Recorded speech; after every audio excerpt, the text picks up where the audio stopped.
entrar muito nos meandros do que é integridade, é mais trazer um panorama geral.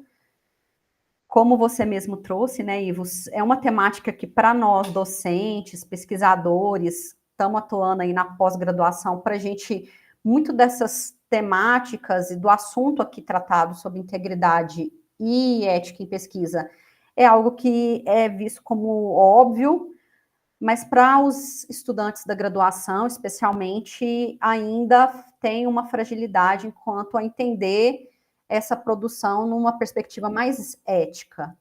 Então, oi, Lanucci, seja bem-vinda. Boa tarde. Boa tarde.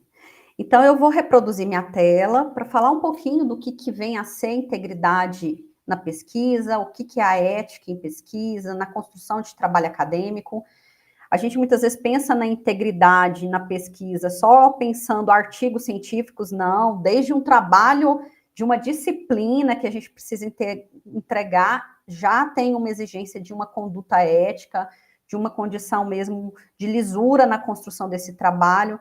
Então, também é um equívoco, muitas vezes as pessoas acham, não, é só para dissertação, tese, para artigo. Não, é para qualquer produção no campo acadêmico ou científico, a gente precisa ter claramente esse olhar sobre a integridade e a ética na pesquisa. A gente está, então, no nosso quarto encontro do segundo ciclo de estudo aqui do GAT2. Como tenho mencionado com vocês, essa gravação depois ela vai subir para o nosso canal do YouTube, ficar disponível para quem quiser assistir novamente, para quem não teve a oportunidade de estar no momento síncrono. E no encontro de hoje, a gente vai falar um pouquinho sobre essa temática que é da integridade e ética na pesquisa. Olhando um pouco para a questão de publicações, inclusive, porque tanto no PET Saúde, a gente tem visto que uma das nossas empreitadas é na construção de pesquisa, na construção de trabalhos acadêmicos. Então, tanto no PET, mas na vida acadêmica de forma geral, a gente precisa ter clareza sobre o que vem a ser esse tema. Vou iniciar reproduzindo a minha tela. Como sempre eu trago aqui para quem está no momento síncrono, fiquem à vontade para fazer colocações, contribuições. Se tiver alguma dúvida, pode também me interromper, abrir o microfone, para a gente poder conduzir esse momento de hoje. Então, vou apresentar aqui. Então, o que é a nossa temática hoje, né? Falar um pouquinho sobre integridade, ética na pesquisa, com enfoque mesmo na publicação, lembrando que a integridade é uma dimensão que ela é fundamental para a construção do conhecimento científico, ela orienta nossas boas práticas na construção de um trabalho acadêmico, quais são as nossas responsabilidades, nossos deveres enquanto estudantes, pesquisadores e profissionais. Acho que no contexto da profissão também, muitas vezes, nós recorremos a busca de literatura científica, muitas vezes produzimos conhecimento científico na nossa área de atuação, no nosso campo profissional, e é importante a gente ter como referência essas responsabilidades e os princípios, as diretrizes para a construção de um trabalho acadêmico na lógica de uma integridade na ética de pesquisa. Aqui nesse ponto, né, a gente já até mencionou, depois eu vou colocar esse artigo, é um artigo bem interessante, falando sobre integridade e ética na pesquisa, vou colocar como referência na sala do Google Classroom, do GAT2, para que vocês possam ter isso como uma referência também quando for pensar os pré-projetos, projetos de pesquisa, a escrita dentro do contexto do trabalho profissional, e para quem também pretende continuar na carreira acadêmica, pelo mestrado, pelo doutorado, é interessante ter essa referência para pensar os trabalhos que vocês vão produzir científicos. Primeiro ponto, então, é a gente tentar conceituar. Vale mencionar que aqui eu estou tomando como referência também o material, a cartilha de integridade e ética na pesquisa produzido pelo Programa de Pós-Graduação de Educação da UFG. Então, inclusive, essa conceituação está lá nesse guia. E como que ele trata o que é integridade em pesquisa? A integridade em pesquisa fundamenta-se na dignidade humana. Então, primeiro ponto, ela traz na sua base a sua construção basilar nos direitos humanos. Lembrando, quando a gente vai pensar Antes da declaração que a gente tem universal dos direitos humanos, nos períodos de guerra, especialmente no Holocausto, muitas atrocidades foram feitas em nome da ciência. Então, a Declaração Universal dos Direitos Humanos também vai trazer esse olhar de uma conduta ética no campo da pesquisa. Porque, não sei se o Ivo quer contribuir nisso, né, mas a gente tinha experimentos que eram de tortura, de ferir a dignidade humana de corpos e pessoas, sujeitos minorizados ali durante o Holocausto, não só das pessoas, né, judias, mas a gente sabe que também havia uma adoção de condutas que feriam os direitos humanos de pessoas LGBTQIA+, pessoas negras, né, aquelas que não eram consideradas na base ideológica que a gente tinha do nazismo. Se quiser contribuir nisso, os deficientes, exatamente, as pessoas com deficiência. Não, o que eu ia falar era justamente isso, né? Que em períodos de guerra e de forma específica, falando em guerra, né? Na segunda, com o Holocausto. Então, e também pensar que há outras formas de trabalho com essa questão da dignidade humana em outros momentos que não são praticamente citados pela história, né? E aí entra uma outra vertente, né? Mas que também experimentos foram feitos com pessoas e que feriam esses direitos humanos. Então, o olhar, quando a gente fala de integridade na pesquisa e a adoção de diretrizes e princípios éticos, é na garantia dessa liberdade, no respeito à diversidade das pessoas, dos grupos sociais, especialmente aqueles grupos que a gente coloca como minorizados ou vulnerabilizados. E a integridade em pesquisa ela é fundamental porque ela constitui uma base de construção de uma ciência confiável e responsável. Então, dentro da integridade em pesquisa, a gente vai ter princípios éticos, a gente vai ter mecanismos e procedimentos para garantir uma integridade desses dados.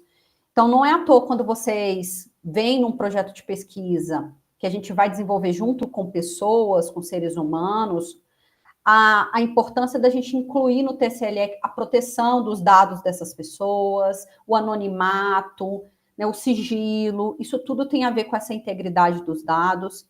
É importante também, dentro da integridade de pesquisa, a gente ter condições de dar um detalhamento melhor do nosso caminho metodológico, porque isso gera uma transparência metodológica, e a gente tem que ter uma responsabilidade nos nossos resultados daquilo que a gente está apresentando. Até falei no último encontro, né? Muitas vezes a gente vai optar em fazer um estudo sobre um objeto, um tema, relacionado a algo que nos motiva, que nos interessa. E aí tem a questão da não neutralidade na ciência, porque já começa ali quando eu vou escolher algum tema, algum objeto, a partir da minha história de vida, dos caminhos que eu percorri no meu campo científico, na minha formação. E aí tem uma questão que é muito importante quando fala em integridade de pesquisa, porque muitas vezes os resultados que eu vou obter na minha pesquisa não são aqueles que eu gostaria de ter, ou que eu pensava que seriam os resultados que eu poderia ter enquanto pressuposto ou hipótese. E aí, daqui a pouco eu vou falar disso, a gente acaba torturando os dados para que eles sejam enviesados para aquilo com que eu gostaria que fosse a resposta. Então, isso tem a ver com responsabilidade nos nossos resultados. Às vezes eu não chego naquela resposta que eu imaginei, e eu tenho que ser responsável em apresentar essa resposta, independente se ela contraria, inclusive, as minhas crenças e os meus valores, vamos dizer assim. Então, isso são elementos-chave que a gente precisa ter quando pensa em integridade em pesquisa. E aí, claro, a pesquisa em si, muitas vezes a gente vai buscar construir a pesquisa com o objetivo direto de publicar esses resultados, publicar essa pesquisa. Então, fazer uma publicação científica. E a publicação científica pode dizer que representa esse compromisso máximo com os valores que a gente tem para constituir uma integridade na pesquisa. E é através de uma comunicação íntegra dos achados científicos que vai assegurar a credibilidade e o avanço do conhecimento.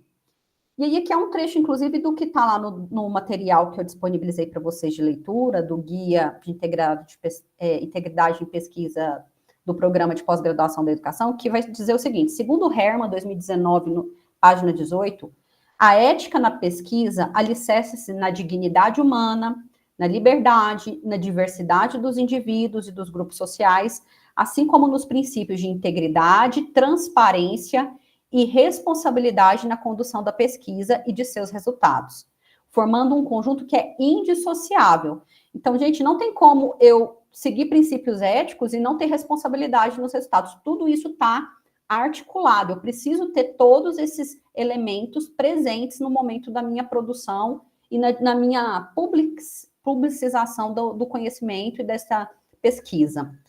Então, isso precisa estar muito presente na nossa prática científica de forma responsável. Seguindo, então, para a gente constituir e cumprir com esses elementos, pensando na integridade na pesquisa, um ponto importante é a revisão ética. E aí começa quando eu vou observar dentro da minha pesquisa ou do trabalho científico que eu estou desenvolvendo, se essa pesquisa ela vai trabalhar com bancos de dados secundários, são informações de domínio público, eu vou ter que ter alguns procedimentos éticos nesse contexto que são menos complexos. Mas eu vou trabalhar com um grupo de pessoas ou com animais, inclusive. A gente também precisa ter preceitos éticos para pesquisas com animais. Então, a revisão ética ela é fundamental para a gente delinear as nossas condutas na pesquisa científica de forma responsável. Ou seja, todo projeto de pesquisa, como a gente já falou na aula, no encontro passado, que envolve seres humanos ou animais, a gente precisa obrigatoriamente submeter isso a uma apreciação ética. Então, eu vou fazer só observação num serviço de saúde, ou vou fazer uma observação numa escola. Independente, é uma observação, você vai fazer entrevista, você vai aplicar questionário, você vai consultar bancos de dados de uma instituição, que não são de domínio público, então você vai ter que pegar informações de documentos que são confidenciais, tudo isso vai exigir obrigatoriamente que a gente passe por esse trâmite de uma avaliação do Comitê de Ética em Pesquisa. Então, muitas vezes ainda tem dúvidas, especialmente nas pesquisas das humanidades, muitas vezes as pessoas, será que eu tenho que submeter ao Comitê de Ética?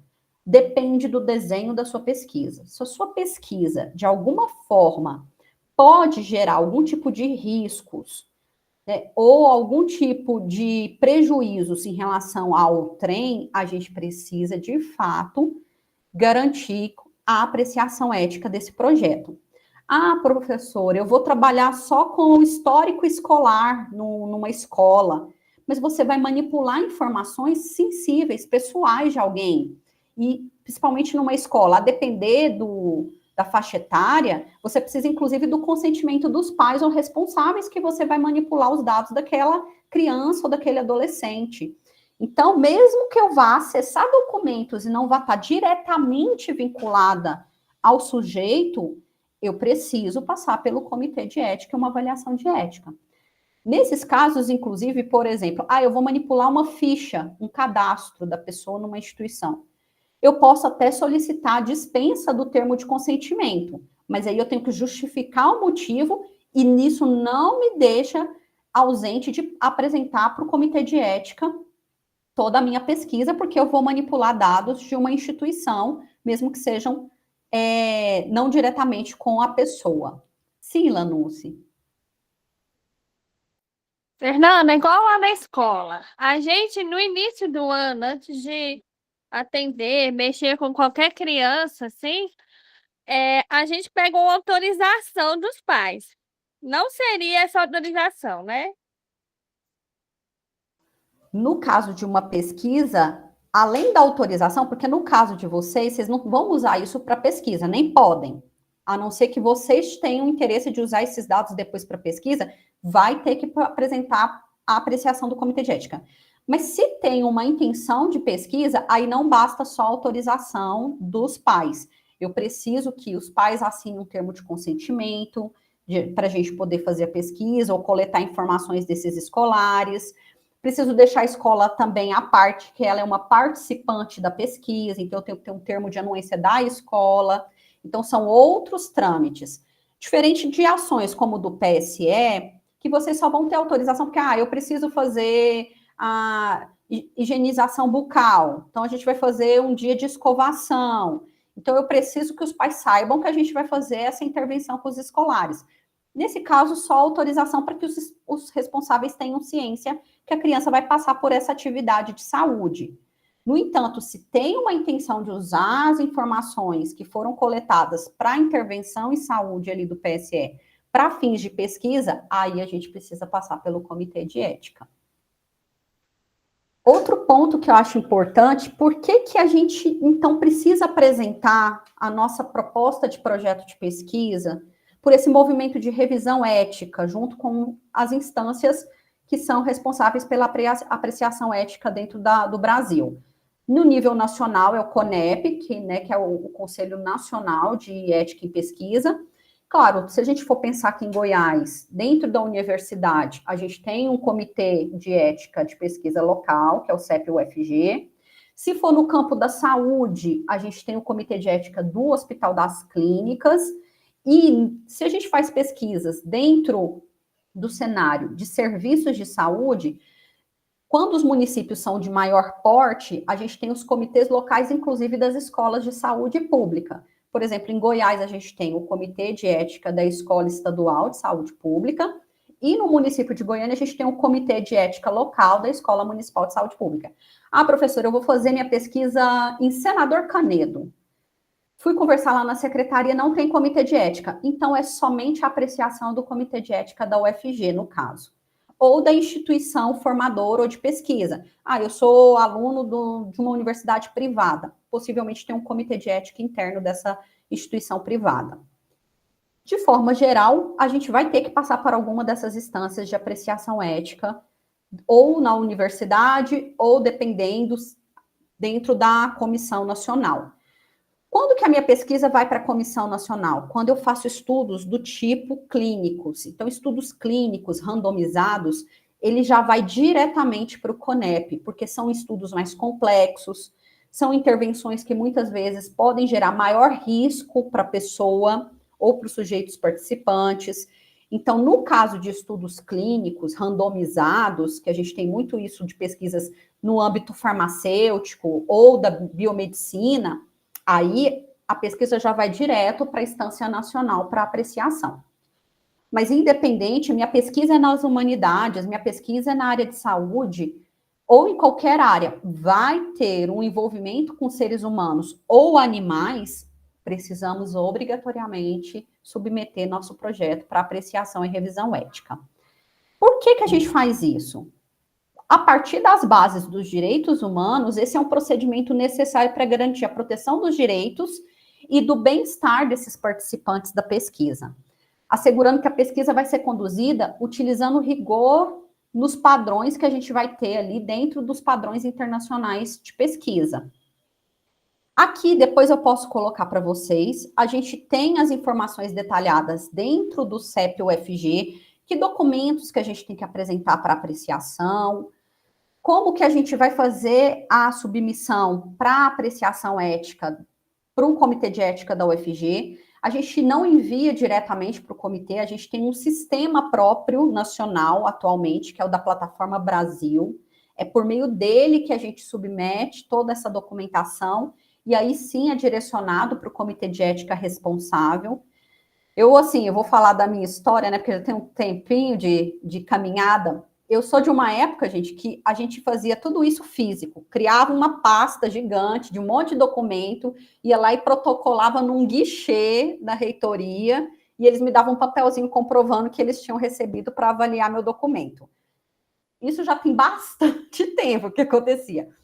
Agora, com o CONEP, já tem bastante tempo, mais ou menos uns 10 anos, que a gente tem um sistema próprio, digital, para enviar toda essa documentação. Ou seja, eu não preciso mandar nada impresso, eu não preciso me deslocar até o local onde está destinado o comitê de ética. Inclusive, os comitês de ética, como a gente tem nas escolas, aos poucos também eles foram mudando. Eles recebem pela plataforma e alguns eles têm um sistema próprio também para o cadastro. Então, ao longo do tempo, a gente foi digitalizando esse processo, o que facilita também para o pesquisador, porque muitas vezes ele não está no local onde ele vai fazer a pesquisa, ele mora em outro local, outro município, e aí ficava muito difícil para ele se deslocar para fazer a entrega da documentação. Então, aqui é contando algumas histórias, sabe? Para vocês verem como que as coisas vão mudando ao longo da história, do tempo, inclusive sobre essa questão ética. Aqui é a carinha da plataforma Brasil. Não sei se vocês já tinham conhecimento.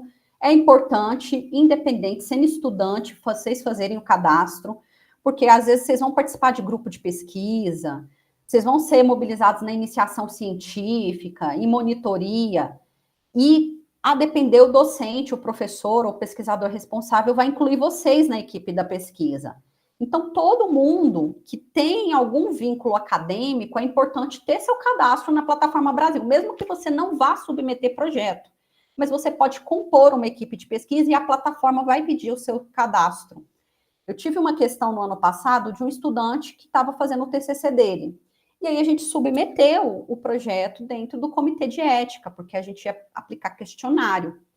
E ele não sabia, ele teve que fazer correndo o cadastro dele, porque ele tinha que compor a equipe. Uma das coisas que voltou na hora que eu mandei o projeto falta incluir o estudante como parte da equipe, porque ele também tem direitos enquanto parte da equipe. Tem que ser preservada a dignidade humana desse estudante, desse pesquisador.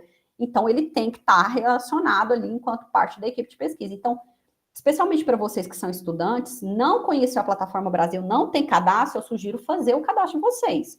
Porque em algum momento da vida de vocês, inclusive como profissional, às vezes a gente vai ter que incluir vocês aí em equipes de pesquisa. Nós tivemos isso também agora, né, Ivo? Por conta do projeto do PET, sair correndo, assim, quem não tem que fazer o cadastro, porque tinha que incluir na equipe de pesquisa. Eu ia falar justamente isso, né?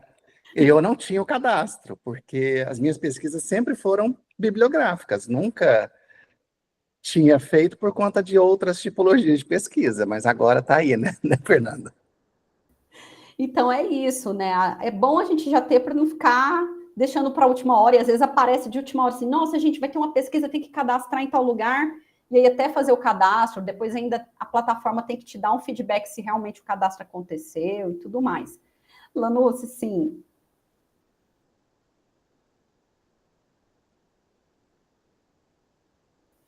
Lanusse, sua mãozinha está levantada.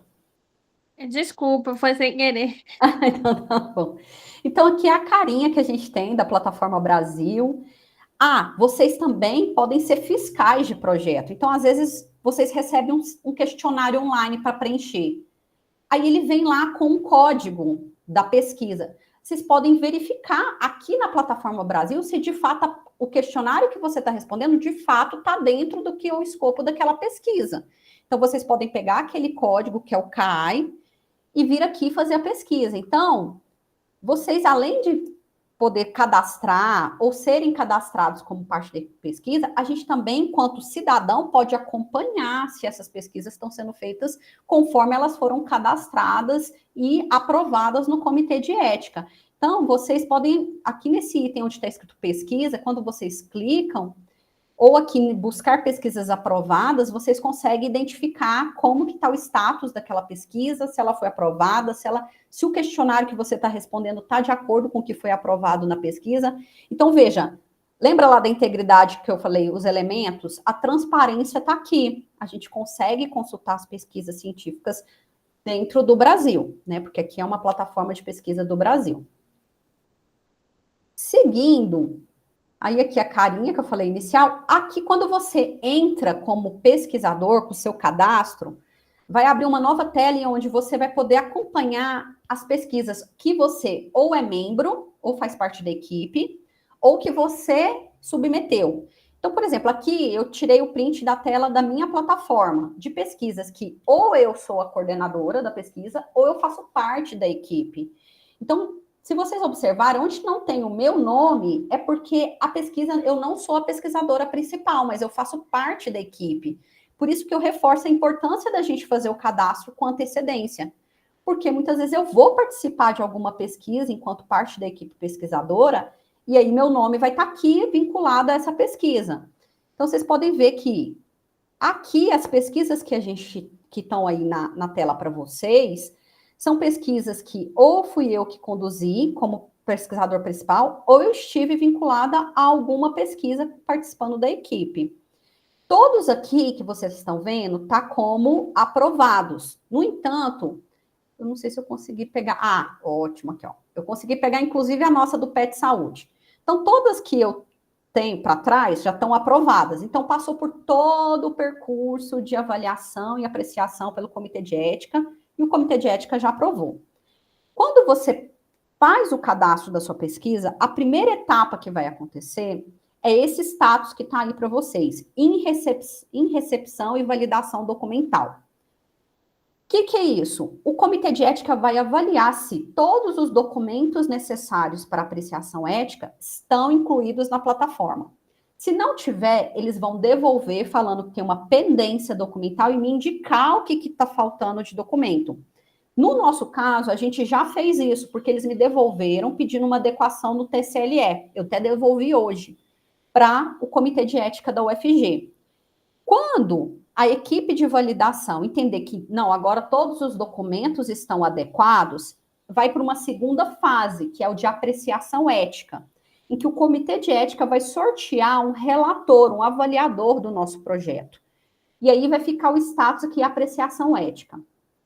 Caso ele avalie, faltando algum elemento, ele considerar que o projeto não está adequado, ele vai voltar como pendências éticas. E aí ele vai descrever o que tem de pendência ética no nosso projeto. Às vezes uma metodologia ele vai apontar, olha, você falou que ia fazer observação, mas não colocou o roteiro de observação, quem que você vai falar nessa observação, se você vai ter vínculo com alguma instituição. Então ele vai me apontar qual que é a pendência ética. Ah, no seu CL, no termo de consentimento livre e esclarecido, você não deixou claro quais são os riscos que os participantes têm, então eu tenho que readequar e apresentar de forma mais detalhada os riscos. Então, nessa segunda fase, se ele não aprovar o avaliador, ele vai me trazer aqui o status de pendência ética. Se tiver tudo certo, o avaliador aprovou, aí sim o nosso status muda para esses outros que vocês viram aí como aprovado. Outra coisa que eu queria demarcar para vocês aqui nessa página é que percebam que algumas dessas pesquisas, elas foram aprovadas somente no Comitê de Ética da universidade. Outras pesquisas, elas precisam, além da aprovação no Comitê de Ética da sua universidade, da sua instituição de pesquisa, também passar por comitês locais. Como eu tinha mencionado a vocês, especialmente no campo da saúde, a gente precisa direcionar a pesquisa também para os comitês das escolas.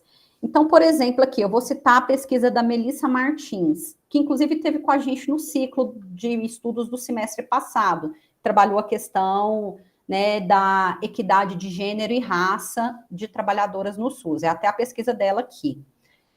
Ela teve que passar tanto pela Universidade Federal, e a pesquisa dela também foi atribuída para a Fundação de Ensino e Pesquisa em Ciências da Saúde, da SESDF, que atua como uma escola de saúde pública da Secretaria Estadual do Distrito Federal. Então, a pesquisa dela, pelo local institucional e por ser na área da saúde, ela teve que passar por 2 instâncias de avaliação. O mesmo acontece aqui, nessa pesquisa que vocês estão vendo aí, que é da professora Marta Roveri de Souza.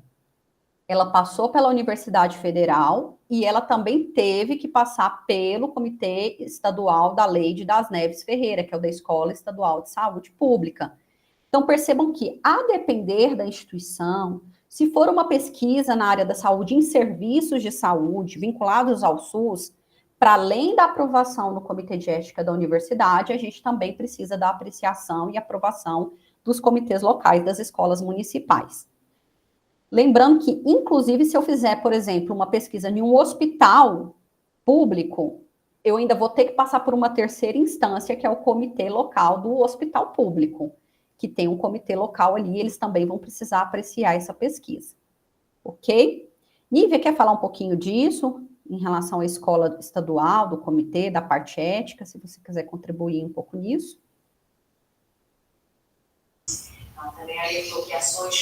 Oi, Fernanda. Boa tarde, pessoal. Então, eu por 3 anos, né, eu fiz parte do Comitê de Ética como avaliadora do Comitê de Ética lá da escola, que é o Leide das Neves, e é muito interessante, porque assim, é um longo aprendizado, né? Tanto no caso, para você lidar com a plataforma, quanto no momento da avaliação dos projetos, né? E assim, a gente aprende muito. Muito em relação à ética, em relação aos estudos também. Foi um momento muito, muito interessante para mim. Eu saí, porque por incompatibilidade de horário mesmo, porque as reuniões do CEP lá na escola funcionam sempre de manhã, e aí eu tive que passar para o período da tarde, então ficou incompatível, mas é um trabalho muito interessante, a gente aprende muito. E isso que a Fernanda falou, né, da gente já ter um certo conhecimento em relação à plataforma, de já ter o cadastro, isso é importante para a gente não ser pego de surpresa, né? Porque a gente via isso acontecer lá, né? Então, a nossa coordenadora do CEP na época, ela ainda tinha o cuidado de entrar em contato com o pesquisador, mesmo durante o período de avaliação, né? Quer dizer, não éramos nós os avaliadores que entravam em contato, mas ela entrava em contato com o pesquisador para tentar organizar algumas coisas, né? Correr atrás de algumas coisas, para que o pesquisador não fosse prejudicado em relação a tempo, né? De ter que voltar para poder adequar aquela coisa toda. Então, essa coisa de se conhecer a plataforma, saber como que ela funciona, fazer o cadastro, né, estar em dia, né, com as coisas que precisam dentro do projeto, é muito importante para não se ter um atraso depois lá na frente. Porque não são todos os comitês, né, que têm essa disponibilidade, né, de pegar o telefone, entrar em contato com o pesquisador, tirar dúvida, ou então, ficou faltando tal coisa aqui, você pode mandar, né, e às vezes se perde muito tempo, né, e às vezes no momento ali da pesquisa, isso dá muito problema, custa caro, né, essa questão do tempo aí é complicado. Então, é isso, só para falar para vocês que é realmente algo muito interessante, de muito aprendizado, e o Leide das Neves, ele funciona lá na escola, a sede dele é na escola, porque por um tempo não foi, elas tiveram que sair de lá, mas agora voltaram, então a sede é lá na escola, e é um grupo bem interessante. Se vocês precisarem de qualquer coisa, para dúvida, elas estão sempre à disposição. É isso. Isso que a Nívia fala é tão importante, especialmente para pesquisadores de mestrado e doutorado, que a gente tem prazos para qualificar, para entregar o texto final. Então, às vezes, o nosso cronograma, ele pode sofrer com atrasos exatamente por conta da questão ética, porque o período mínimo que o Comitê de Ética pede para a gente começar, por exemplo, um processo de coleta é 90 dias. Mas às vezes pode demorar mais tempo por conta dessas pendências que a Nívia mencionou. Então pensem que vocês têm 24 meses para defender a sua dissertação de mestrado. E aí você tem algum comprometimento no seu cronograma por conta desses aspectos éticos. Então isso já vai adiar o seu período de coleta, vai adiar o seu tempo de análise, de organização desses resultados. Então pode atrasar o seu cronograma e os seus prazos. O que isso pode impactar, inclusive, a sua manutenção, por exemplo, num programa de pós-graduação. Então, essa questão do tempo é fundamental, esse olhar. E um pouco do que a Nívia falou, de fato, lá a escola estadual, inclusive uma dessas pesquisas ali que estão, a Leide das Neves, elas me mandavam WhatsApp, gente, na hora, assim, ó, professora, a gente recebeu aqui na plataforma, e não tá, o seu termo é o da UFG, mas a gente precisa um adequado, que é o modelo que a escola usa, então coloca o do modelo da escola, que é isso que a Nívia falou, às vezes, se eu esperasse os tempos protocolares, ia vir lá escrito que tinha uma pendência documental, mas elas já se antecipam para que eu não tenha que esperar essa avaliação para depois vir pela plataforma, então elas já me avisavam no WhatsApp, olha, a gente recebeu aqui, coloca no modelo, às vezes até elas mandam para a gente no WhatsApp, então tem todo esse cuidado. Mas isso não é uma realidade, isso é uma exceção e nem é uma atribuição que está colocada para as integrantes e os técnicos que estão em comitê de ética. é uma prática cuidadosa, de zelo que as técnicas ali da escola estadual têm, mas que não necessário. Por exemplo, no da UFG, demora às vezes 2 semanas até chegar e falar, não, o seu termo de consentimento não está adequado, o modelo novo é esse. E aí você já perdeu 15 dias, 30 dias, porque demanda também de uma agenda de reuniões dos comitês de ética, que é um pouco do que a Nívia também apontou aí. Porque o avaliador, gente, ele não trabalha só no comitê de ética. Ele, na verdade, ele tem outras atribuições e contribui com o comitê de ética.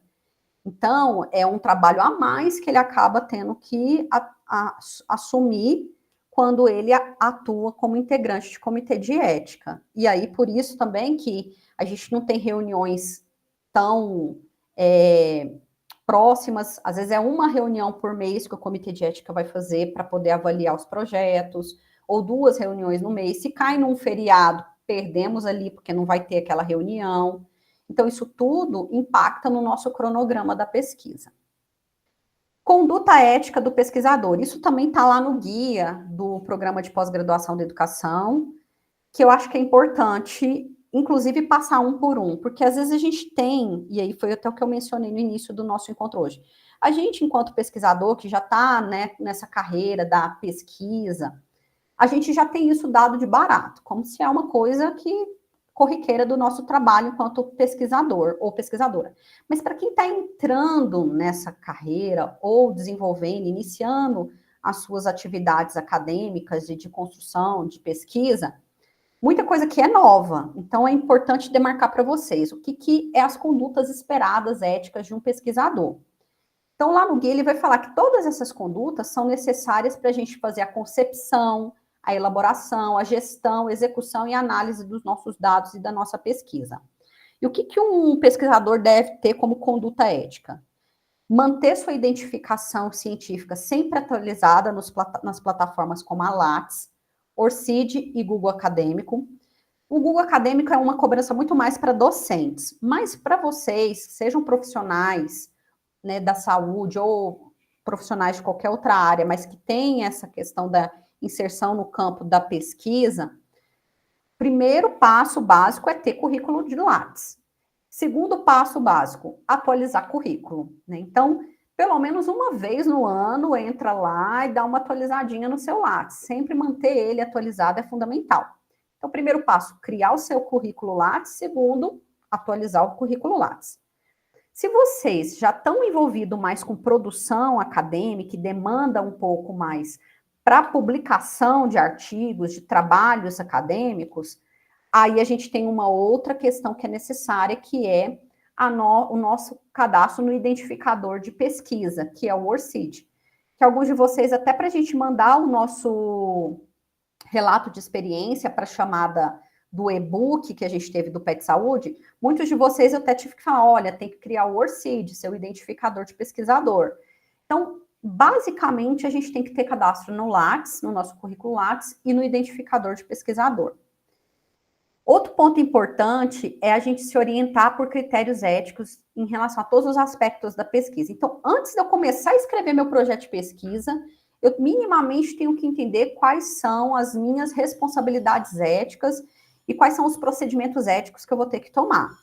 Especialmente naquele ponto em que a gente vai pensar se a minha pesquisa vai ser realizada com seres humanos.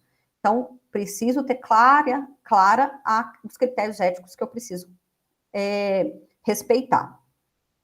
Terceiro ponto, vou desenvolver pesquisas com pessoas, com seres humanos, submeter o projeto ao comitê de ética, isso é uma conduta necessária. Outro ponto importante, pensando pesquisa com seres humanos, eu preciso deixar isso muito claro já no meu projeto.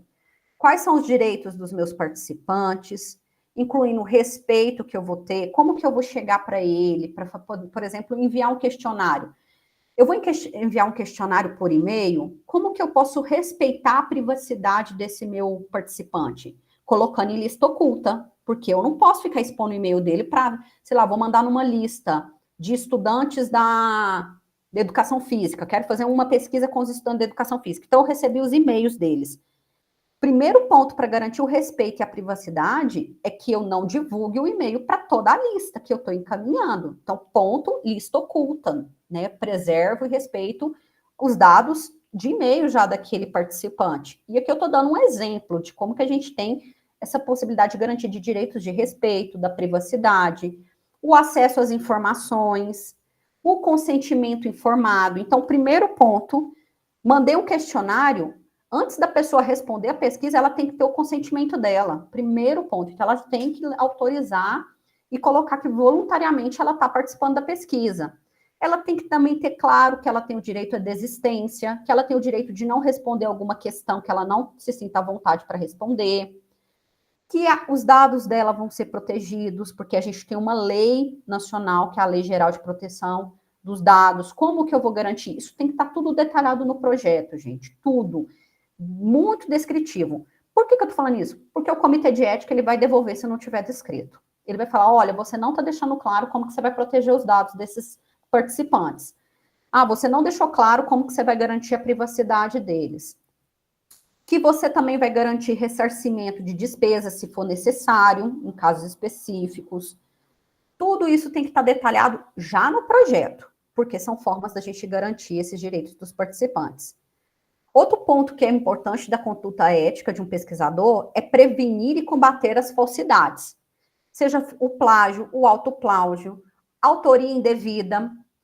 Autoria indevida é muito complicado, gente. Às vezes eu vou falar um pouquinho mais disso, mas a gente escreveu um texto aqui, a gente fez nosso relato de experiência. Se vocês olharem para cada um, tem pessoas do GAT2 que não estão em nenhum. Por quê? Essas pessoas não contribuíram nem um pouco naquela escrita. Então, eu não posso incluir o nome delas, porque isso remete a essa questão da autoria indevida. Então, eu preciso ter clareza de que só pode ser autor daquele trabalho que, de fato, contribuiu com esse trabalho. Inclusive, hoje, os periódicos e as revistas científicas, elas pedem no termo de autoria que a gente detalhe como cada autor contribuiu naquele trabalho. Seja ele fez a revisão textual, ele contribuiu só na parte teórica, ele contribuiu na análise e sistematização dos dados, ele contribuiu na tradução, na transcrição das entrevistas ou na organização e na tabulação daqueles dados. Hoje, muitos periódicos e revistas pedem esse detalhamento, inclusive para impedir essa condição de uma autoridade indevida. Porque a gente tem, ainda não é algo que está fora da realidade, às vezes um artigo é aprovado, vocês vão olhar lá, tem 18 pessoas autoras. Só que será que, de fato, essas 18 pessoas como autoras trabalharam efetivamente na escrita e na construção desse trabalho? A gente sabe que não. Muitas vezes o que acontece é, você envolve 18, 20 pessoas naquele trabalho, por quê? Hoje a gente tem uma questão muito problemática, que é a cobrança de taxa de publicação em várias revistas, tá? Eu vou falar um pouquinho de revistas predatórias aqui, mas, gente, revistas de renome nacional e internacional hoje, elas, para se manter, elas cobram taxas exorbitantes para publicação. Então, às vezes, um autor, 2, 3 autores não conseguem pagar a taxa. Então, o que faz? Distribui isso com um número maior de pessoas. Então, não necessariamente a pessoa contribuiu na escrita, ela está contribuindo só com o financeiro para pagar aquela taxa de publicação. Só que isso remete a uma falha de integridade na pesquisa, porque as pessoas, de fato, não foram autoras daquela pesquisa. Então, elas entraram ali apenas para compor um quantitativo para divisão dos custos daquela taxa de publicação. Então, hoje tem muito se falado dessa questão da autoria indevida. Fabricação de dados, o que é isso? Você não faz a pesquisa, você inventa os dados. Então, você fala que mandou um questionário, mas você mesmo responde o questionário e fala que 20 pessoas responderam. Então, você fraudou o questionário. Isso é a fabricação, um dos exemplos de fabricação de dados. Então, você colocou lá no seu projeto que iria coletar dados de questionário de 200 pessoas. Você não conseguiu, você conseguiu 120. Aí você forja os outros 80. Isso é fabricação de dados. E isso fere a integridade, a ética da pesquisa. Publicação duplicada. Então, por exemplo, a gente publicou o nosso relato de experiência no capítulo lá do e-book. Depois a gente manda o mesmo trabalho para uma revista. Isso é duplicação da publicação e fere as condutas éticas e a integridade da pesquisa. E outro ponto que eu já até mencionei para vocês é a apresentação seletiva dos resultados. Você obtém os resultados, alguns você vê que não contribuem positivamente para a sua pesquisa, você simplesmente exclui, apaga, invisibiliza eles e só deixa aqueles resultados que para você é mais interessante. Isso também é visto como uma conduta inapropriada, gente. Então, vejam, parece às vezes a gente fala muito de plágio, né, para vocês da graduação, mas olha o tanto de questões que a gente tem relacionadas à integridade da pesquisa. Outro item que é muito importante é manter os bancos de dados de pesquisas de forma segura. Então, as informações, por exemplo, hoje a gente tem um ofício circular, inclusive do CONEP, sobre as pesquisas que a gente desenvolve com formulários digitais, ou seja, com ferramentas digitais. Esses Google Forms ou outras formas de questionários online que a gente costuma preencher, inclusive. Um dos pontos que esse ofício circular do CONEP nos traz é que a gente não deixe esses dados salvaguardados na nuvem, por exemplo, que uma vez terminada a coleta, você baixa tudo isso para um dispositivo remoto. Por quê? Porque pode entrar um hacker, extrair os resultados, os dados ali, porque são dados às vezes sensíveis, que a gente acabou coletando, mas no segundo momento a gente vai anonimizar. E aí, uma pessoa que invadiu seu dispositivo digital teve acesso a tudo. Então, eu preciso garantir a segurança e o sigilo das informações, dos dados que eu coletei. Então, uma das recomendações desse ofício circular do CONEP é, uma vez finalizada a coleta digital, virtual, baixar o banco de dados para um dispositivo remoto, um computador, um HD externo, um pendrive, mas não deixar isso armazenado numa nuvem, por exemplo. Então, estou trazendo esse exemplo para vocês perceberem como que a gente precisa manter esses bancos de dados com garantia de segurança e privacidade. Um ponto importante também, que muitas vezes a gente não fala, até porque eu, pelo menos, não, mas acho que o Ivo também não, trabalhar com financiamento, às vezes, de alguma empresa que tem interesse numa pesquisa, e aí ela quer que você faça uma pesquisa que seja uma pauta positiva para um produto, uma mercadoria dela. Isso aponta conflito de interesse. Não, né? Isso acontece muito nas farmacêuticas. Então, pesquisadores do curso de farmácia, né, na área de farmácia, de equipamentos, na área de engenharia clínica, trazendo para a saúde, ou da própria engenharia de forma geral, agronomia. Então, você acaba sendo contratado e sendo financiado para fazer uma pesquisa que traga resultados positivos para uma indústria. Indústria de agrotóxico, por exemplo. Não, vai fazer uma pesquisa falando que o nosso agrotóxico não pode ter risco de câncer, né? É um exemplo. Então, aqui, claramente, a gente identifica que a pesquisa aponta conflito de interesse. Então, tem que ter um olhar, e as revistas, os periódicos, inclusive, fazem a gente assinar um termo de que não tem conflito de interesse. Porque se eu for financiado, eu tenho que falar, ó, eu fui financiado pela indústria tal, para fazer a pesquisa sobre isso, isso e isso.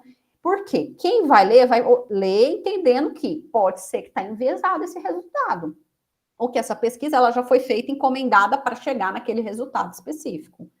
Então, é importante a gente destacar se a gente tem conflito de interesse quando a gente está conduzindo essa pesquisa ou na publicação de um trabalho científico.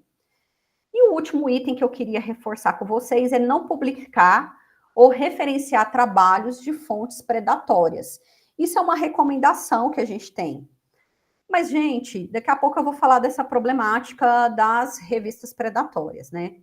Porque num cenário que cada vez mais o pesquisador é cobrado em relação à sua produção, ele acaba se tornando também um alvo para consumir esse tipo de revista predatória para garantir o mínimo de produção que é exigido para ele.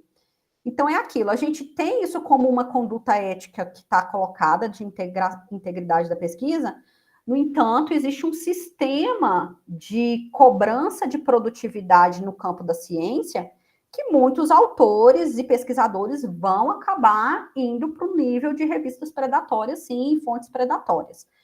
Como que são essas revistas? Elas cobram taxa e já publicam seu trabalho, sem passar por uma avaliação editorial. Então, não tem uma avaliação pelos pares. Então, uma vez que você pagou, só o seu trabalho vai ser publicado. Isso não acontece só no Brasil, isso acontece no mundo, e cada vez mais a gente tem visto um aumento desse tipo de empresas de publicação de trabalhos científicos, porque é uma empresa que está atuando. Eu não sei o Ivo, mas eu recebo e-mails no meu e-mail institucional como professora, há quilos na semana de revistas predatórias. Venha publicar seu artigo aqui, né? Venha. Aí o Ivo falou, eu não aguento mais. É muito, gente, é muito. Por quê? A contradição posta. Ao passo que a gente fere integridade em pesquisa, a gente tem todo um sistema cobrando produtividade de pesquisa. Então, as revistas predatórias, elas só têm aumentado, elas não têm reduzido, né? Sim, Ivo. E tem diferença, né? Igual você falou, tem revistas muito renomadas que não são predatórias, mas cobram, né? E aí você recebe os pareceres, tudo sobre o seu artigo, é totalmente diferente de uma predatória que você não recebe nada. Você manda e é aprovado. Exatamente. Né? Então, assim, às vezes você vai olhar um currículo de um professor, ele publicou 200 artigos num ano. Pode fazer uma investigação, muitos desses artigos foram publicados em revistas predatórias, porque existe uma cobrança de produtividade na pesquisa e acaba eles entrando nessa lógica de publicar nesse tipo de revista. Aqui é um quadro muito bacana que eu gostei, que está lá no guia do PPGE, que vai falar detalhadamente qual que é o tipo de má conduta, como que ela se configura e como que a gente pode evitar. Depois eu posso até subir essa apresentação lá no Google Classroom para que vocês guardem isso com muito carinho quando for pensar o TCC, os trabalhos acadêmicos de disciplina, ou para quem quiser continuar na carreira acadêmica, no mestrado, no doutorado, é sempre importante ter esse quadrinho. Eu sugiro até imprimir e colar aí no seu lugar de estudo, para que sempre você tenha isso em mãos para reforçar essa importância da integridade na pesquisa.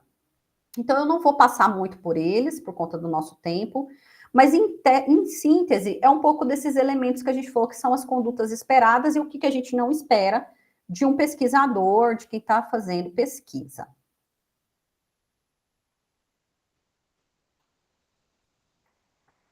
A relação, então, aí eu vou falar um pouquinho dessa questão de publicação para vocês, porque uma pesquisa, gente, ela só faz sentido se ela é publicizada. Seja a gente devolver isso para a unidade que foi coparticipante, para os participantes, ou para a comunidade acadêmica. Esse é um princípio basilar que a gente tem. Eu não faço pesquisa para guardar no meu gabinete, numa gaveta. A pesquisa ela tem que trazer um retorno, seja científico ou social. Então, existem formas da gente fazer essa publicização. Usualmente, a gente faz isso por meio de publicação de artigos científicos. Então, aqui, para pensar um pouco a publicação dos nossos trabalhos, a gente precisa entender que, durante o processo da pesquisa, a gente tem que fazer nosso planejamento bem claro, objetivo, do que é a metodologia, cumprindo os requisitos éticos. Eu preciso fazer a execução dessa pesquisa sempre dentro de um rigor ético e metodológico, e deixando isso muito detalhado para garantir uma transparência de todo o percurso que eu desenvolvi na execução da pesquisa. A publicação, eu buscar sempre publicar em revistas, em plataformas que tem um processo editorial. A gente fez isso agora, né? O nosso relato de experiência, ele foi para um grupo de professores que atuaram como editores, devolveram para a gente com contribuições do que eles sugeriam de mudanças naquele texto para ficar adequada à publicação, e nós devolvemos com as adequações sugeridas, que foram colocadas como necessárias. Tanto eu quanto o professor Ivo já tivemos esse contato com o grupo editorial dessa chamada do e-book. Então, esse processo editorial, gente, ele é um sentinela contra as más condutas, para garantir com que ocorra a integridade da pesquisa. E o impacto é importante também nessa relação pesquisa e publicação, que é como que a gente vai difundir esse conhecimento científico de forma confiável para a sociedade. Outra forma também de divulgação, gente, é por meio dos eventos científicos. Então, os congressos, o Compex é um exemplo nosso regional. Sugeri para vocês, no campo da saúde coletiva, teremos o Congresso Brasileiro de Saúde Coletiva em novembro. Então, são formas também da gente divulgar o nosso conhecimento que a gente produziu enquanto ciência. A integridade na pesquisa e a ética, então, em publicação, elas são indissociáveis. O processo editorial atua como um elemento chave para o sistema científico, identificando e prevenindo as más condutas, assegurando, assim, a disseminação de conhecimento confiável à sociedade. E por que isso é importante? Às vezes, um pesquisador, ele publica naquela revista. Depois de um tempo, acontece uma auditoria e eles vão avaliar novamente esse trabalho. E eles vão identificar a má conduta dentro daquele trabalho. O autor, ou os autores, eles vão ter que se retratar. Então, tem plataforma, gente, inclusive para a gente identificar trabalhos que foram retratados. Isso é importante, por quê? Até recentemente teve uma notícia, não sei se vocês lembram, que teve um pesquisador na França, que ele produziu um artigo e publicou numa revista internacional de renome, defendendo o uso de cloroquina durante a pandemia. Nem vou falar o nome dele, tá? Assim, porque a gente conta a história, mas a gente não fica falando o nome do santo para não dar muito ibope, né, no atual cenário. Ele fez isso, publicou esse artigo nessa revista renomada, internacional. Muitos países e governos adotaram isso como uma evidência científica, colocaram como política pública. Em alguns países, né, vocês devem saber, alguns países pegaram e colocaram dentro dos protocolos o uso de cloroquina para tratamento da Covid. Agora, no ano passado, a revista fez auditoria interna com novos revisores e fizeram com que esse autor retratasse esse estudo, porque tinha vários vieses e uma seletividade na apresentação dos resultados. Então, para vocês perceberem o quanto é importante o editorial para garantir essa fiscalização e uma transparência dos resultados e das pesquisas. Isso, gente, não é exceção. A gente vê muitos casos assim, especialmente de pesquisadores que entram numa lógica produtivista, ele vai produzir muito artigo, ele vai publicar em muitas revistas, e muitas vezes, quando a gente vai fazer auditoria, o editorial faz uma reanálise, esse autor ele acaba tendo que fazer a retratação.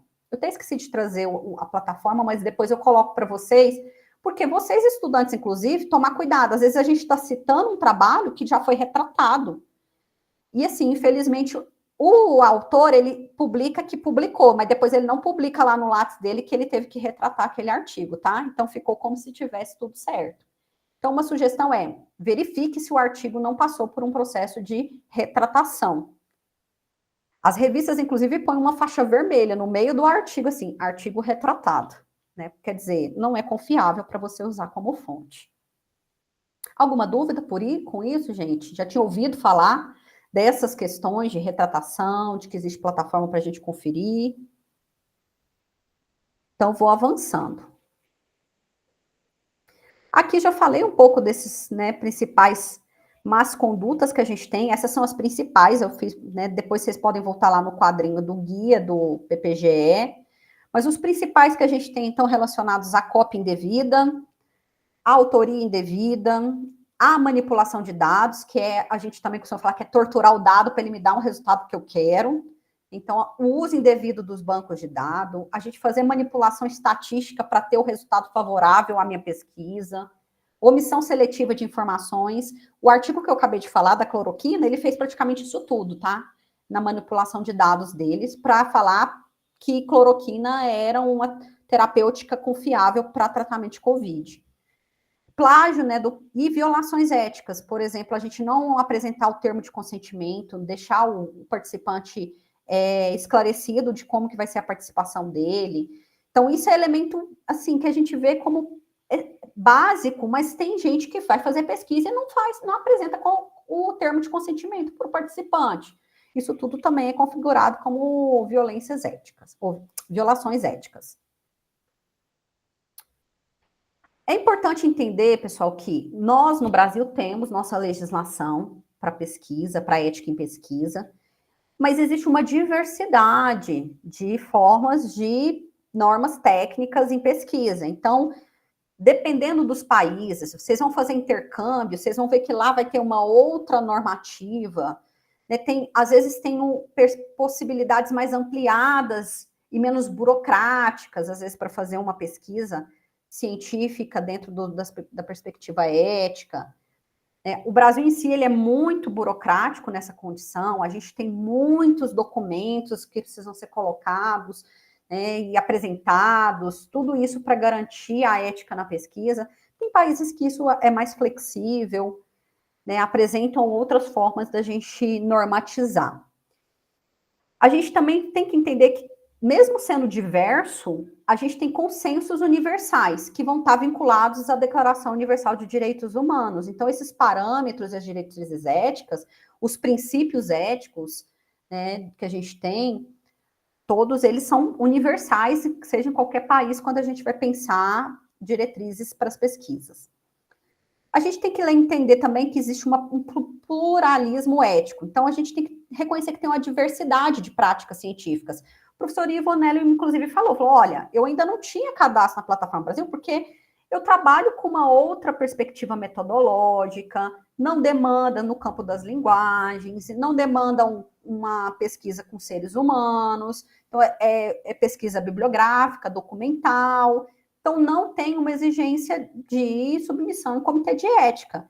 Então a gente precisa reconhecer, inclusive, gente, é muito recente essa normatização dos aspectos éticos em pesquisa para ciências humanas.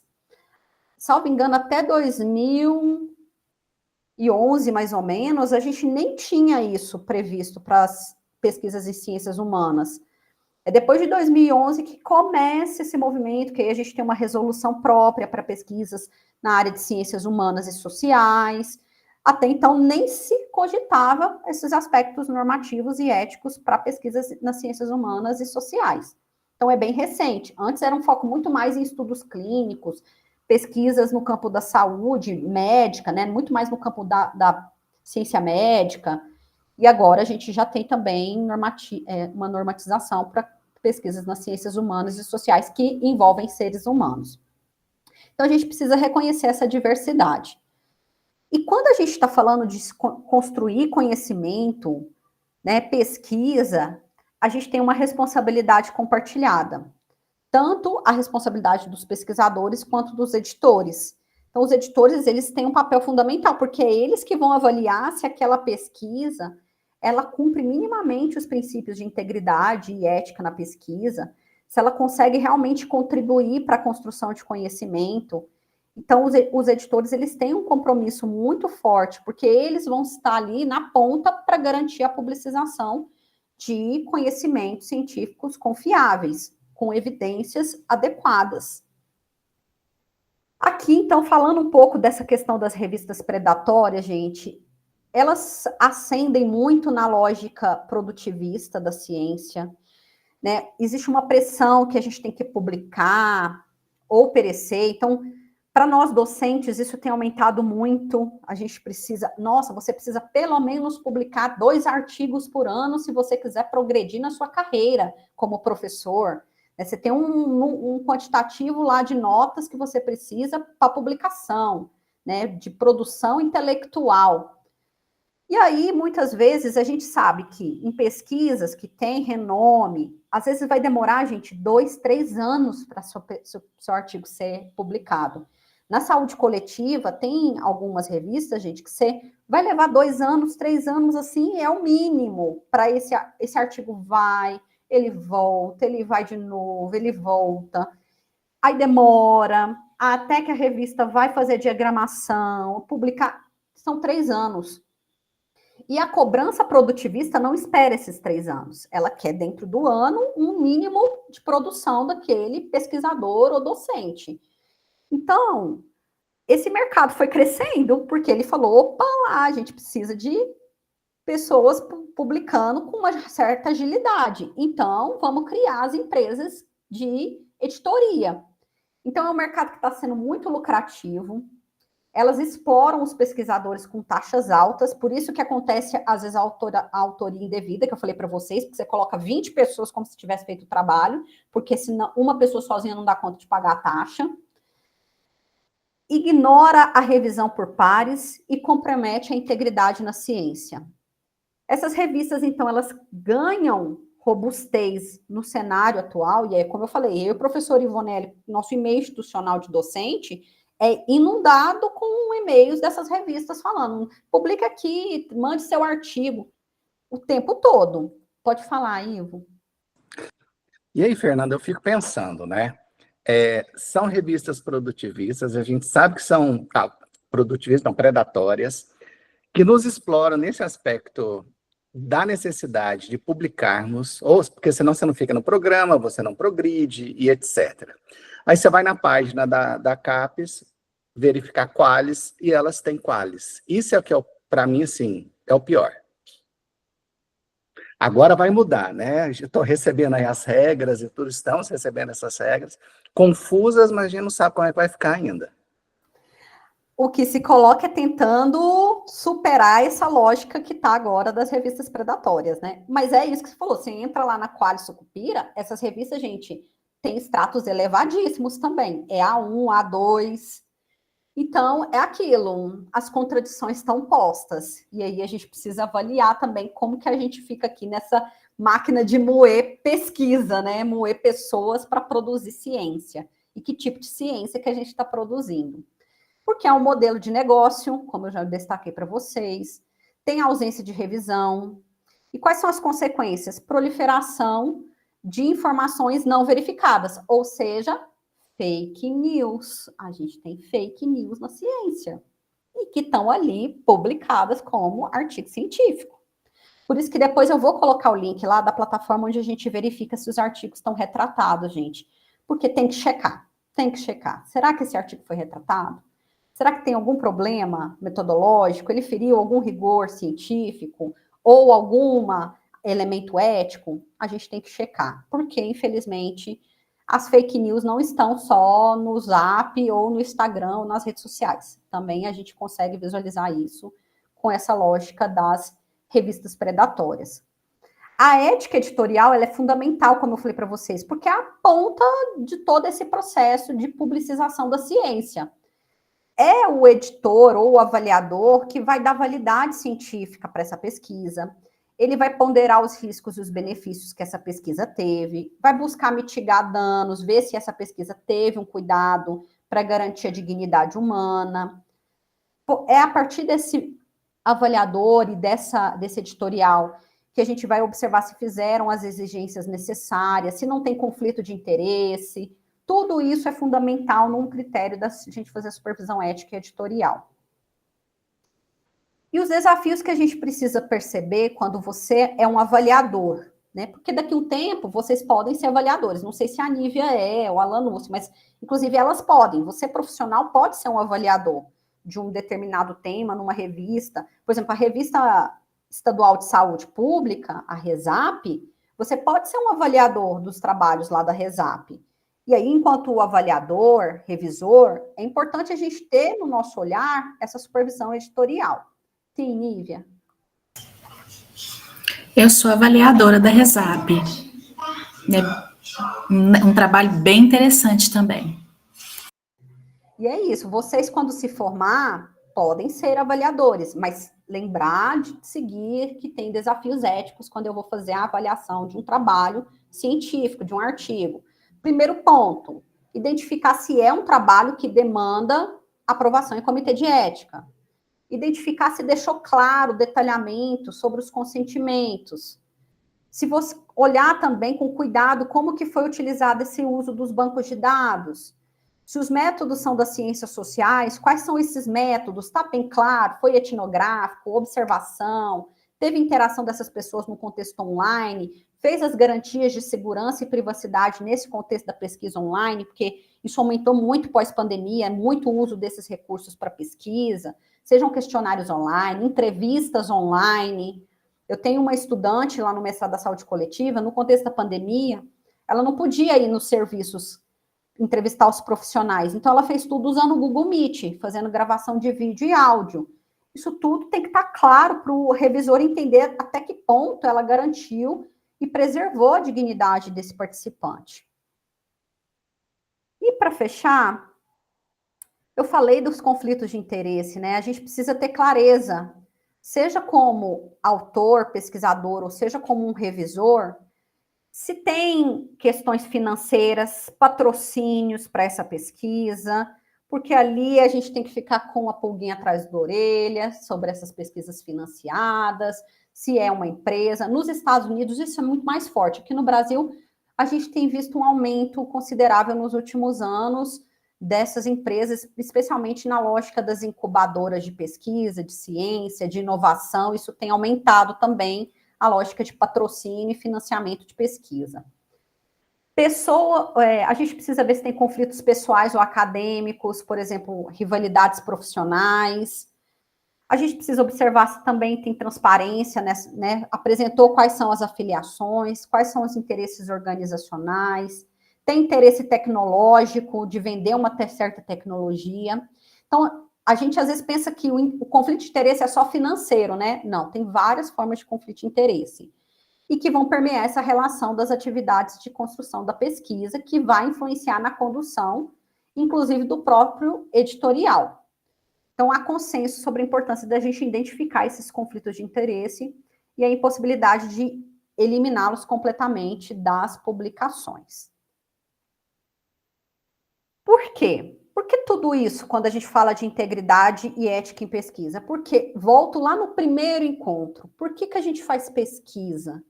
Por que a gente produz conhecimento científico? Porque um dos objetivos principais é o valor transformador que é a construção desse conhecimento. O conhecimento científico, ele é um conhecimento que tem que ser reconhecido como direito humano. Inclusive, uma das outras questões, que eu acho que cabe em outro momento a gente falar, é a falta de acesso aberto à produção científica. Tem revistas que você vai ter que pagar para ler o artigo. Isso é problemático, porque se a gente parte de que ciência é direito humano, a gente não podia cobrar para as pessoas terem acesso a esse conhecimento. Mas acontece. Vocês que são estudantes aqui da UFG, muitos artigos que são pagos, vocês conseguem acessar de forma gratuita, porque a UFG paga para o domínio dessa revista o acesso aberto. Mas aí vocês precisam entrar lá no site do Café, fazer a vinculação de vocês para acessar esses artigos pagos. Mas profissionais como a Nívia, a Lanucci, muitas vezes não vão ter uma instituição fazendo o pagamento para o acesso aberto desses artigos e fica restrito o acesso delas ao conhecimento desses artigos que são tão interessantes e que têm contribuição para a ciência. Então, uma das coisas também que a gente tem feito críticas é essa questão de que, se a ciência é direito humano, a gente não podia cobrar o acesso das pessoas a esse conhecimento. Um ponto importante também é a responsabilidade compartilhada, a gente entender que cada ator, inclusive o leitor, tem responsabilidade na forma com que ele faz uso dessa pesquisa, desses conhecimentos. A gente tem que ter políticas institucionais para promover a integridade acadêmica. A UFG, por exemplo, tem um programa relacionado, né, ao UFG Doutoral, que sempre está envolvendo com temáticas da integridade acadêmica. O Ivo até mencionou, depois eu vou disponibilizar para vocês, a gente tem um guia ampliado da UFG sobre integridade à pesquisa, compartilhar para vocês conhecerem. E que o valor transformador da ciência é que a gente pode usar de forma consciente e crítica esses resultados. Então, o conhecimento científico é um direito humano fundamental e que serve para o bem-estar e o progresso, o desenvolvimento humano. A consciência ética na produção e disseminação desse conhecimento tem que ser vital. E necessita que a gente respeite os princípios éticos, ter condutas apropriadas e que garanta o rigor dessa pesquisa, né, dos estudos. E para fechar, porque aí eu já estou indo para o nosso último encontro, e aí eu vou trazer um elemento novo para alguns de vocês, para outros nem tanto, que é o cenário atual de expansão do uso da inteligência artificial no campo da pesquisa. E aí, claro, pensar em integridade em pesquisa, hoje tem se feito muitas falas e críticas, ou favoráveis ou não, ao uso da inteligência artificial, e aí eu acho que alguns pontos precisam estar muito claros para a gente. A inteligência artificial, ela está posta, muitas plataformas, inclusive do campo da pesquisa acadêmica, já têm incluído a IA como uma ferramenta. Vou falar de algumas dessas ferramentas no próximo encontro. E aí, o problema que está não é a existência da IA, é a forma do uso da IA. a gente pode usar isso de forma ética ou de forma não ética, como qualquer outros mecanismos, né, que a gente viu aqui de más condutas. Então, o impacto do uso da IA, a gente vai observar que vai ser muito forte, né, e intensificado nos próximos anos, na formação, inclusive inicial de vocês. Quantos estudantes já têm feito uso da IA para desenvolver seus estudos e a sua formação acadêmica? E aí a gente precisa ter clareza que o uso da IA precisa ser feito de forma responsável, porque os algoritmos devem incorporar valores éticos e respeitar os direitos humanos fundamentais. Então, uma das coisas é, muitas vezes, também eu não colocar dados pessoais e sensíveis dentro da IA, ela guarda tudo, gente. E aí eu estou colocando as informações da Nívia todinha lá na IA, né? Eu estou rompendo aí com a integridade na pesquisa. Então, os cuidados que a gente precisa ter, porque os algoritmos, eles vão, né, absorver isso aí. Vieses e equidade, então a gente precisa entender que os sistemas das IA, eles precisam ser avaliados quanto a preconceitos incorporados, porque ela vai buscar tudo do que a gente tem já de produção dentro da rede. Então, às vezes eu vou pedir para fazer uma pesquisa e ela vem toda enviesada com termos que são preconceituosos, discriminatórios. Então, é nosso olhar crítico, reflexivo, que vai entender. Será que, de fato, eu vou usar essas informações que a IA gerou para mim na minha pesquisa? Não, o certo é não usar, né? Ter esse olhar crítico. A IA também, ela precisa estar prevista no nosso projeto. Hoje em dia, inclusive, muitos professores que têm defendido o uso da IA para pesquisa, ele fala, olha, o problema não é usar IA, é você falar que usou. E o que você usou da IA? Então, colocar na sua metodologia, ó, usei IA para isso, a plataforma tal, usei a IA para essa outra coisa, plataforma tal. Então, os métodos computacionais demandam explicabilidade e supervisão humana adequada. E eu preciso deixar claro porque quem vai ler vai falar, opa, então ele usou esse recurso e essa plataforma? Ok, porque ele pode replicar, pensando na transparência. E nesse contexto das IAs, a gente também tem uma governança participativa. Decisões sobre o uso da IA devem incluir múltiplas perspectivas e saberes. Então, já tem países que têm criado normativas sobre o uso da IA em pesquisa científica. O Brasil ainda não está muito avançado nesse debate, porque nosso Congresso anda preocupado com outras coisas, né? Mas precisa ser pautado isso enquanto agenda pública, pensar políticas, para que a gente possa fazer o uso da IA, ok, mas fazer isso de forma ética, garantindo a integridade da pesquisa. Na próximo encontro, eu vou falar um pouco mais sobre IA e pesquisa, falar um pouco dessas plataformas para quem não conhece, e aí a gente vai discutir um pouco mais dessas questões relacionadas ao uso de forma ética da inteligência artificial. Pessoal, no nosso encontro era isso por hoje. Deixo aberto para vocês, quem quer fazer algum comentário.